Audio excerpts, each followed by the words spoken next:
if you read the little book about us that Richard Hartness, who is not an African American, that wrote about Calvin, and we're in the book. We're all people of faith, and we believe that if you walk in the will of the Maker, then certain good things will happen. Now, to this extent, you don't expect those kinds of things to happen, but we believe that we were brought here. Destiny brought us here, and the whole thing happened. I mean, this started with the book when Calvin, who's the second to pass, Dr. Richmond passed first. Then Calvin passed, and Erlene had asked me to make some remarks at his funeral about him as my golf partner. But I didn't talk about golf. I talked about the circle. Excuse me a little bit about this. And as I talked about the circle, I talked about the close-knit families and how God had brought us together and we had bonded. Richard Hartness was in the audience. And he came and saw me about a month later in January and asked if he could do a class project on that idea of the circle. And from that, he has written a book. He was going to do his dissertation after he did the class project. And for some reason, his committee changed, so they didn't accept that as his dissertation.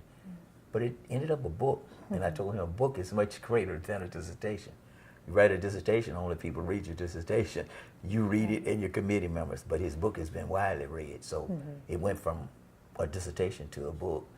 And then they decided to name the dormitories, and so happened they had 4 dormitories, and there were 4 people in the circle, but they were independent projects. You know, they weren't brought up together.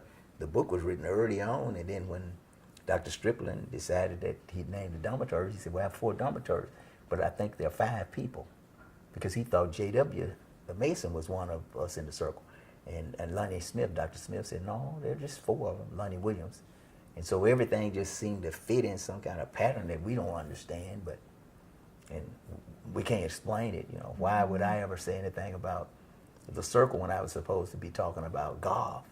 And why would Richard Hartness be there and he's getting ready to do a project on Dr. Smith, and he says, well, I'd rather do this than what I had originally thought. And then they need to name 4 dormitories, and there are 4 people in the book. And then ASU and the board decided they would honor us by naming those dormitories. So we're just sort of overwhelmed with the whole thing. Never expected anything like that. I'd had 37 and a half good years at ASU. I'd been supported. I had gone from an instructor to a dean, and that's about as much as anybody can expect. And then you get this honor. It's overwhelming.